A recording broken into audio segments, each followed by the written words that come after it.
जय हिंद, नमस्कार फ्रेंड। ज्योति क्लासेस में आप सभी का एक बार फिर से स्वागत है। हेलो दोस्तों, कैसे हैं आप सभी? आई होप आप सभी बहुत ही अच्छे होंगे, स्वस्थ होंगे, स्टडी अपनी कंटिन्यू कर रहे होंगे। चलते हैं हमारी आज की मॉर्निंग की क्लास की तरफ। सभी को सुप्रभात, गुड मॉर्निंग। देखते हैं आज के दिन क्या है कुछ खास। तो बहुत सारी घटनाएं आज के दिन घटी है, बट हम कुछ इंपॉर्टेंट पॉइंट्स को कवर करेंगे। चलिए स्टार्ट करते हैं। आज हो गया फ्रेंड्स हमारा 21 में के बारे में दो चार पॉइंट्स देख लेते हैं। फर्स्ट पॉइंट आज की हिस्ट्री के अंतर्गत हम कवर करेंगे। तो 21 में 1991 भारत के पूर्व प्रधानमंत्री राजीव गांधी की हत्या हुई।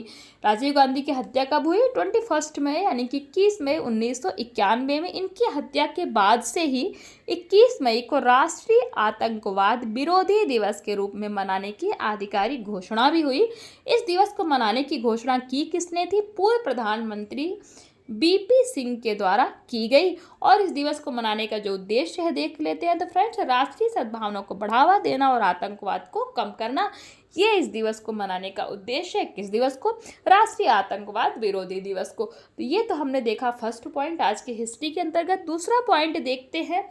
तो आज के ही दिन संयुक्त राष्ट्र सभा यूएनजी ने घोषित किया, क्या घोषित किया? संयुक्त संवाद और विकास के लिए सांस्कृतिक विविधता विश्व दिवस। तो आज के ही दिन, यानी कि 21 मई 2002 में संयुक्त राष्ट्र सभा यूएनजी ने घोषित किया संवाद और विकास के लिए सांस्कृतिक विविधता विश्व दिवस। तो आज के दिन ही सांस्कृतिक विविधता विश्व दिवस भी मनाया जाता है।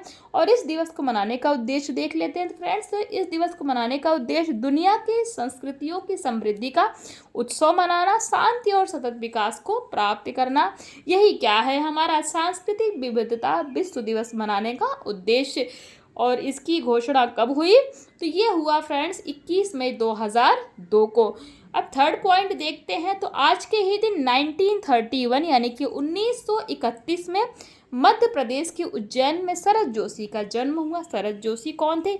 ये फ्रेंड्स एक सुप्रसिद्ध व्यंग्यकार थे। तो ये तो हमने देख ली आज की हिस्ट्री। आई होप आज के जितने भी हिस्ट्री में जितने पॉइंट्स हमने कवर किए आज की हिस्ट्री के अंतर्गत, वो सारे आपको क्लियर हुए होंगे। अब स्टार्ट करते हैं हमारी होम साइंस की क्लास। जैसा कि आप सभी जानते हैं, इस सीरीज़ के माध्यम से हम कर रहे हैं हमारी होम साइंस की सीरीज, जिसमें फ्रेंड्स हम कर रहे हैं क्लास 6 to 12 तक की पढ़ाई, जो कि हमारी कंटिन्यू चल रही है। और अभी तक फ्रेंड्स हमने हमारा क्लास 6 to 9 कंप्लीट कर लिया। हम आ गए क्लास 10th में। आई होप आपने हमारी सारी प्रीवियस क्लासेस को देखी होगी। नहीं देखी तो प्लेलिस्ट में जाके वहाँ से क्लासेस वॉच आउट करके अपने हर एक कॉन्सेप्ट को क्लियर कर सकते हैं, क्योंकि हमने हर एक टॉपिक को बहुत ही डिटेल में पढ़ा है। इतने डिटेल में पढ़ने का एक ही उद्देश्य है कि एक बार आप इस सीरीज़ को देखिए, समझिए, ताकि होम साइंस से रिलेटेड कोई भी डाउट आपके माइंड में ना रह जाए। चाहे आप किसी भी क्लास के लर्नर्स हैं, किसी कॉम्पिटिटिव एग्ज़ाम की प्रिपरेशन कर रहे हैं, वो एग्ज़ाम किसी भी स्टेट का ही क्यों ना हो, या फिर किसी भी फील्ड में होम साइंस से आप अपना करियर देख रहे हैं, सभी के लिए सीरीज़ हेल्पफुल होने वाली है। तो प्लीज़ अगर चैनल पर नए आए हैं तो चैनल को लाइक, शेयर और सब्सक्राइब अवश्य करिए और जुड़ जाइए हमारी सीरीज़ के साथ। चलिए स्टार्ट करते हैं आज की क्लास। देखते हैं क्या करने वाले हैं हम आज की क्लास में। तो आज की क्लास में फ्रेंड्स हम करेंगे हड्डियों की टूट और मोच, यानी कि बोन्स ब्रेक्स एंड स्प्रेन्स के बारे में हम जानेंगे। और इस पूरे चैप्टर में हम करने क्या क्या वाले एक बार देख लेते हैं। तो इसमें करेंगे फ्रेंड्स अस्थिभंजन का अर्थ व कारण, अस्थिभंजन के लक्षण, अस्थिभंजन के प्रकार, अस्थिभंग की स्थिति में प्राथमिक चिकित्सा, विभिन्न प्रकार के अस्थिभंजनों के बारे में जानेंगे की पहचान तथा उपचार, यानी कि विभिन्न प्रकार के अस्थिभंजनों की पहचान तथा उपचार देखेंगे। जोड़ उतरना या अस्थि का खिसकना, और साथ ही साथ देखेंगे मोच आना क्या होता है, मोच आने पर कौन कौन सा उपचार हम कर सकते हैं। ये सारे ही पॉइंट्स हम इस टॉपिक के अंतर्गत कवर करेंगे। किस टॉपिक के? हड्डियों की टूट और मोच। तो देख लेते हैं। मानव शरीर का ढांचा हड्डियों से निर्मित होता है। वयस्क मनुष्य के शरीर में 206 अस्थियां होती, हमने पढ़ा ना, वयस्क मनुष्य के शरीर में 206 अस्थियां होती। प्रीवियस क्लास ही हमारे जो हमने इसके प्रीवियस हम पढ़ रहे थे, जो चैप्टर कवर कर रहे थे, उसमें ही हमने पढ़ा, जो परस्पर जुड़कर अस्थि तंत्र का निर्माण करती है। मानव शरीर का आकार एवं स्वरूप अस्थि तंत्र पर आधारित होता है। किसी आकस्मिक दुर्घटना या कार्य करते समय चोट लग जाने पर शरीर के किसी भी अंग की हड्डी टूटने अथवा उसमें मोच आने की संभावना बनी रहती है। अस्थिभंजन का अर्थ व कारण हम देखेंगे। It means meaning of causes of bone fracture के बारे में हम देखेंगे। Meaning and causes of bone fracture हम देखेंगे। हमारे शरीर की अस्थियां कठोर होने के साथ साथ खोखली भी होती हैं, जिससे उन पर किसी वस्तु का तेज दबाव पड़ने पर या दुर्घटना घटित होने पर वे टूट जाती हैं। इस प्रकार यदि शरीर की किसी भी हड्डी में दरार आ जाए या कोई हड्डी टूट जाए तो उसे हड्डी का टूटना या फिर अस्थिभंजन या अस्थिभंग फ्रैक्चर कहा जाता है। व्यक्ति की अस्थिभंग होने के निम्नलिखित कारण हो सकते हैं। नंबर 1, शरीर के किसी अंग पर अधिक दबाव पड़ने से अस्थिभंग हो सकती है। नंबर 2, झटका लग जाने से अस्थिभंग हो सकती है। नंबर 3, शरीर पर कोई वजन पड़ जाने से भी अस्थिभंग हो सकती है। नंबर 4, यात्रा करते समय वाहन के दुर्घटनाग्रस्त होने से अस्थिभंग हो सकती है। नंबर 5, व्यक्ति के गिर जाने के कारण किसी अस्थि पर अत्यधिक दबाव पड़ने से भी अस्थिभंग हो सकती है। नंबर 6, चोट लगने से अस्थिभंग हो सकता है। नंबर 7, लड़ाई झगड़े में आघात एवं प्रहार से अस्थिभंग हो सकता है। नंबर 8 है, मांसपेशियों के खिंचाव से भी अस्थिभंग होती है, जैसे पेशियों या पुट्ठों के खिंचाव से रीढ़ की अस्थियां भंग हो जाती हैं। तो ये तो हमने देख लिया फ्रेंड्स क्या कि अस्थिभंजन का अर्थ व कारण देख लिया, और साथ ही साथ व्यक्ति के अस्थिभंग होने के कौन कौन से कारण हो सकते हैं उनके बारे में। अब देखते हैं अस्थिभंग के लक्षण यानी कि सिम्टम्स ऑफ बोन्स फ्रैक्चर के बारे में पढ़ते हैं। तो शरीर में किसी अंग की हड्डी टूटने या दरार पड़ने की पहचान निम्नलिखित लक्षणों से की जा सकती है। जैसे नंबर 1, अस्थिभंजन वाले स्थान पर पीड़ित व्यक्ति को असहनीय पीड़ा होती है, यानी कि जहाँ पे बोन फ्रैक्चर होता है वहाँ पे असहनीय पीड़ा होती है, जिससे व्यक्ति दर्द से तड़पने लगता है। नंबर 2 है, अस्थिभंग का स्थान शक्तिहीन हो जाता है, जैसे पाँव की हड्डी टूटने पर पाँव उठ नहीं पाते हैं। नंबर 3 है, अस्थिभंग की स्थिति में संबंधित मांसपेशियों में सृजन आ जाती है, यानी कि सूजन आ जाती है। नंबर 4 है, जिस स्थान पर अस्थिभंग होता है वह अंग विकृत यानी कि खराब हो जाता है, उसका आकार बिगड़ जाता है। नंबर 5 है, अस्थि टूटने पर चोटग्रस्त अंग का स्वाभाविक गति में परिवर्तन आ जाता है, वह अंग निर्जीव अंग के समान झूलने लगता है। नंबर 6, कभी कभी टूटी हड्डी के सिरे एक दूसरे पर चढ़े प्रतीत होते हैं और चोटग्रस्त अंग के हिलने पर चरमाहट की ध्वनि उत्पन्न होती है। नंबर 7 है, कभी कभी किसी अंग की हड्डी टूटना सुनिश्चित करने के लिए दूसरे अंग से तुलना करनी पड़ती है, जैसे यदि एक बांह की हड्डी टूटी हो तो दूसरी बांह से तुलना हो जाती है। इसके अतिरिक्त एक्सरे परीक्षण द्वारा भी हड्डी की वास्तविकता स्थिति ज्ञात की जा सकती है। नंबर 8 है, संयुक्त तथा जटिल अस्थिभंजन में पीड़ित व्यक्ति अत्यधिक दुर्बलता का अनुभव करता है तथा यह मूर्छित भी हो सकता है।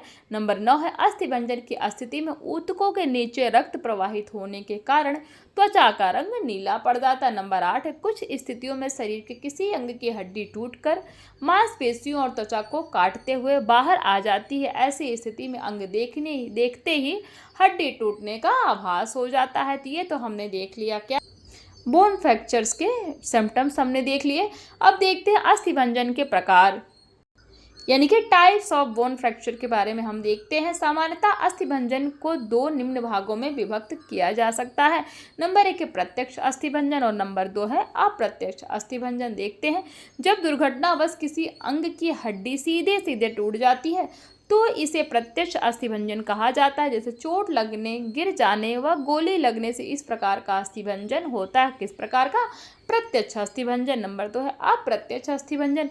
जब हड्डी पर सीधा दबाव न पड़कर तेज झटका लगता है तो इसे अप्रत्यक्ष अस्थिभंजन कहा जाता है, जैसे हाथों के बल गिरने से झटका लगने पर कंधे की हड्डी टूट जाना। अस्थिभंजन चोट लगने की प्रकृति के अनुसार निम्नलिखित प्रकार के होते हैं। नंबर 1 है साधारण अस्थिभंजन। इस प्रकार के अस्थिभंजन में हड्डी केवल एक ही स्थान से टूटती है तथा आसपास के ऊतकों को किसी विशेष प्रकार की क्षति नहीं पहुंचती। इस अस्थिभंजन में किसी प्रकार का घाव अथवा रक्त स्राव नहीं होता। ये देखिए साधारण अस्थिभंजन इस प्रकार का होता है, बीच से टूट गया, बाकी जगह पे कहीं कोई इफेक्ट नहीं पड़ा है। नंबर 2 है बहुखंडी अस्थिभंजन। इस प्रकार के अस्थिभंजन की स्थिति में प्रभावित स्थान की हड्डी कई टुकड़े हो जाए, यानी कि जो प्रभावित स्थान की जो हड्डी है उसके कई टुकड़े हो जाते हैं। सामान्यतः इस प्रकार के भंजन में हड्डियों के सभी टुकड़े अपने स्थान पर बने रहते हैं। तो ये देखिए कई जगह से बोन, यहाँ पे देखिए जो साधारण हुआ एक ही जगह से बोन फ्रैक्चर हुआ है। यहाँ पे देखिए कई जगह से हड्डियाँ टूटी हुई हैं, तो ये इसीलिए इसको बहुखंड यानी कि हड्डियों के बहुत सारे खंड हो जाते हैं, टुकड़े हो जाते हैं। नंबर 3 है जटिल अस्थिभंजन। इस प्रकार के अस्थिभंजन में हड्डी के टूटने के साथ साथ उसके समीप स्थित कोमल अंगों को आघात लग जाता है। इस अस्थिभंजन को जटिल अस्थिभंजन कहा जाता है। उदाहरण, पसली का टूटकर फेफड़ों में धंस जाना, ये किसका उदाहरण है? जटिल अस्थिभंजन का। नंबर 4 है पच्चड़ी अस्थिभंजन। तो पच्चड़ी अस्थिभंजन क्या होता है? इस प्रकार के अस्थिभंजन में किसी एक हड्डी का टूटा हुआ सिरा दूसरी हड्डी में धंस जाता है। इस प्रकार के अस्थिभंजन से पीड़ित की अत्यधिक, जो पीड़ित होता है जिसका इस प्रकार का अस्थिभंजन हुआ होता है, उसको अत्यधिक कष्ट होती है। देखिए पच्चड़ी अस्थिभंजन क्या है, आप देख सकते हैं इस तरीके से होता है। नंबर 5 है संयुक्त अस्थिभंजन। संयुक्त अस्थिभंजन की स्थिति में टूटने वाली हड्डी का एक सिरा मांस एवं त्वचा को फाड़कर बाहर निकल जाता है, जिसके परिणाम स्वरूप प्रभावित अंग विकृत हो जाते हैं यानी कि खराब हो जाते हैं। इस प्रकार के भंजन में रक्तस्राव होने के कारण रोगाणुओं द्वारा घाव के संक्रमित होने की आशंका बनी रहती है। किस प्रकार के? तो जो संयुक्त अस्थिभंजन होता है उस प्रकार के अस्थिभंजन में क्या होता है? रोगाणुओं द्वारा घाव के संक्रमित होने की आशंका बनी रहती है। ये देखिए संयुक्त अस्थिभंजन इस तरीके से होता है। नंबर 6 कच्चा अस्थिभंजन। इस प्रकार के अस्थिभंजन में हड्डियां पूर्णतः टूटती नहीं, बल्कि उनमें लोच आ जाती है यानी कि लचक आ जाती है अथवा दरार पड़ जाती। इस प्रकार का अस्थिभंजन प्रायः बच्चों में ही होता है। ये देखिए, ये ना टूटी नहीं हड्डी, आप यहाँ से देख पा रहे होंगे, ये देखिए बस थोड़ी सी लचक आ गई है, तो इसको कहते हैं कच्चा अस्थिभंजन। और कच्चा अस्थिभंजन प्रायः किसमें होता है? तो बच्चों में इस प्रकार का अस्थिभंजन पाया जाता है। नंबर 7 है संकीर्ण अस्थिभंजन।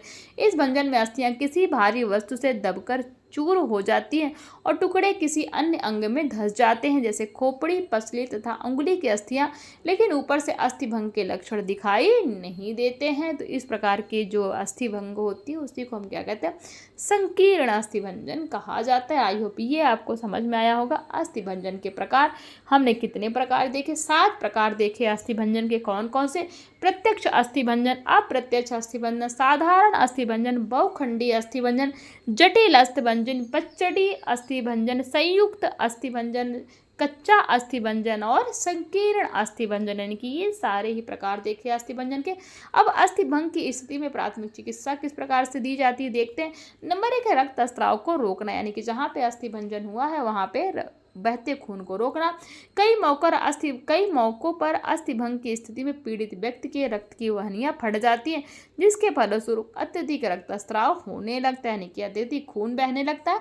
ऐसी स्थिति में किसी स्वच्छ कपड़े द्वारा दबाव डालकर रक्तस्राव को रोकने का प्रयास करना चाहिए। आवश्यकता होने पर टूर्निकेट का भी प्रयोग किया जा सकता है। ध्यान दीजिएगा, प्राथमिक चिकित्सा हम जब पढ़ रहे थे तो उसमें हमने टूर्निकेट के बारे में भी पढ़ा था। टूर्निकेट होता क्या है? नंबर 2 चिकित्सा की सहायता लेकर अस्थिभंग की स्थिति में यथाशीघ्र किसी योग्य चिकित्सक से संपर्क करना चाहिए, ताकि पीड़ित को जल्द से जल्द राहत पहुंचाई जा सके। योग्य चिकित्सा यदि उपलब्ध न हो तो प्राथमिक चिकित्सा के आवश्यक उपाय करने चाहिए। नंबर 3 है घायल अंग की देखभाल करके भी आप क्या कर सकते हैं? प्राथमिक चिकित्सा अस्थिभंजन को दे सकते हैं। किस प्रकार से देखते हैं? अस्थिभंग की स्थिति में पीड़ित के घावों को संक्रमण से बचाने के लिए घाव को संक्रमण रहित घोल यानी कि डिटॉल, सेवलॉन या अन्य किसी घोल द्वारा साफ करना चाहिए तथा घाव के स्थान पर एंटीसेप्टिक क्रीम लगाकर स्वच्छ रुई अथवा कपड़े से घायल अंग को ढक देना चाहिए। नंबर 4 है टूटी हड्डी की देखभाल करके भी आप अस्थिभंग की स्थिति में प्राथमिक चिकित्सा दे सकते हैं। कैसे? वो देखते हैं। अस्थिभंग की स्थिति में प्राथमिक उपचार दुर्घटना स्थल पर ही किया जाना चाहिए, अधिक उचित होता है। पीड़ित व्यक्ति की टूटी हड्डी को स्थिर रखने के लिए उसे बांस की खपच्ची, कार्डबोर्ड के टुकड़ों, छड़ी अथवा अन्य किसी लकड़ी की सहायता से बांध देना चाहिए। नंबर 5 है झोल का प्रयोग करके झोली बनाना, भी हमने सीखा था ना प्राथमिक चिकित्सा में। तो उस प्रकार कैसे देखते हैं? बांह की हड्डियां टूटने पर पीड़ित व्यक्ति को आराम देने के लिए उपयुक्त झोल का प्रयोग करना चाहिए। नंबर 6 घायल का स्थानांतरण करके भी आप जो है क्या कर सकते हैं? प्राथमिक चिकित्सा दे सकते हैं अस्थिभंजन के समय। किस प्रकार देखते हैं? घायल व्यक्ति को प्राथमिक उपचार देने के बाद किसी अच्छे अस्पताल अथवा सुरक्षित स्थान पर ले जाना चाहिए। नंबर 7 है गर्भपेय पदार्थ देकर भी आप प्राथमिक उपचार कर सकते हैं। अस्थि भंग की स्थिति में घायल व्यक्ति को गर्म पेय पदार्थ जैसे गर्म दूध, चाय या पानी देना लाभदायक होता है। नंबर 8 है सांत्वना देकर एवं धैर्य बंधाकर भी आप प्राथमिक चिकित्सा दे सकते हैं। कैसे? दुर्बलता के पश्चात व्यक्ति सदमे की स्थिति में आ जाता है जो अधिक घातक हो सकता है। यानी कि जब दुर्घटना होती है तो दुर्घटना के बाद व्यक्ति क्या होता है, सदमे में आ जाता है जो अधिक घातक हो सकती है।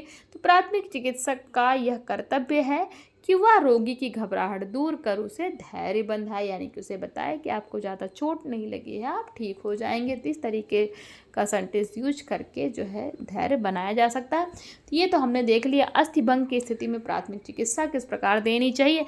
अब इन्हीं से रिलेटेड कुछ क्वेश्चन देख लीजिए। फ्रैक्चर किसे कहते हैं, अभी हम वही पढ़ रहे थे। क्वेश्चन 2 कहता है पचड़ी अस्थि भंजन किस प्रकार की टूट है, अभी पढ़ा ना हमने, पचड़ी अस्थि भंजन किस प्रकार की टूट है, बताइए कमेंट करके। क्वेश्चन 3 कहता है रक्तस्राव रोकने के लिए क्या करना चाहिए। तो ये हो गया फ्रेंड्स क्वेश्चन, और इसी के साथ आज की क्लास को यहीं तक रखते हैं। और आप सभी से रिक्वेस्ट है कि जो है ये जो क्लास हमने की है इसको अच्छे से देखिए, क्वेश्चन को सॉल्व करने की कोशिश किया करिए। मैं उम्मीद करती हूँ कि आपने अभी तक स्क्रीनशॉट इन क्वेश्चंस का ले लिया होगा। जी हाँ, अगर स्क्रीनशॉट नहीं लिया है तो ले सकते हैं और इनको सॉल्व करने की कोशिश अवश्य किया करिए, क्योंकि जब तक आप अपना खुद एनालिसिस नहीं करेंगे किसी के बोलने से कुछ भी नहीं होता। मैं तो पढ़ा ही रही हूँ, साथ साथ आपको भी पढ़ना है और अपना एनालिसिस भी करना है कि जो ये सीरीज मैं बार बार बोल रही हूँ सीरीज कर रहे हैं, तो इसको करने से आपको कुछ बेनिफिट मिल भी रहा है कि बस आप एम ही पढ़ते जा रहे हो। तो वो एनालिसिस किसके माध्यम से होगा, क्वेश्चन के माध्यम से होगा। जैसे मैंने बोला फ्रैक्चर किसे कहते हैं, अगर आपने वीडियो अच्छे से देखी, कॉन्सेप्ट आपके क्लियर हुए हैं तो आप फ्रैक्चर को इजीली लिख सकते हैं अपने शब्दों में। पचड़ी अस्थि भंजन किस प्रकार की टूट है, यानी कि जो पचड़ी अस्थि भंजन हम पढ़ रहे थे वो किस प्रकार की टूट है, इसको भी आप लिख सकते हैं। बट कब, जब आप वीडियो को आराम से देखें, क्लासेस अच्छे से समझेंगे, हर एक कॉन्सेप्ट आपके क्लियर होंगे, तभी आप इन क्वेश्चन को सॉल्व कर सकते हैं। और तभी फ्रेंड्स ये क्लासेस चल रही हैं आपके लिए बेनिफिट हो सकती है, अन्यथा इन क्लासों का कोई भी मतलब नहीं है।